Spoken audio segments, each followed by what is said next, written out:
ওর দোকানে তালা মেরে দিয়েছিস তো? আরো দেখিস দেখিস যেন ও কোনো জায়গায় কাজ না পায়। বাকিটা আমি দেখছি।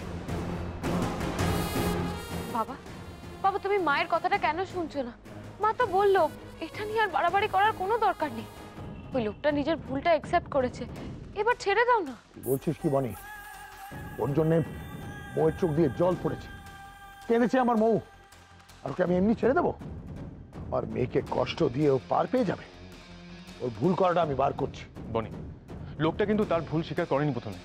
বাবা যখন বলেছিল মোয়ের নামটা লিখতে, তাহলে কেন শোনেনি বাবার কথা? তবুও গেভূত, কারোর এতটা ক্ষতি করা ঠিক নয়।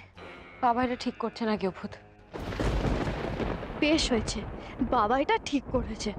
তবে আমি বনি দিদিকে নাম কিনতে দেব না। যা করার এবার আমি করব।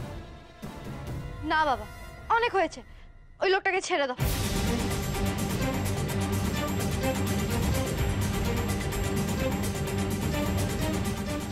তুই এই কথা বলছিস মৌ? হ্যাঁ বাবা, বলছি।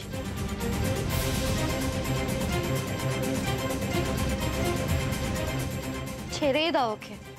আহা, ছাড়বে কেন? ছাড়বে কেন? কত দামি কেকটা কেউ মুখে দিতে পারলো না, তাহলে আমরা সবাই। আন্না কাকি, আমি বলছি কি, কেউ কিচ্ছু মুখে দেয়নি এখনো। যাও, তুমি সবাইকে খেতে দেওয়ার ব্যবস্থা করো। যাও, বাপ্পি কথা বলছে সেখানে তুমি ফুট কাটছো কেন? যাও, নিজের কাজ করো, যাও।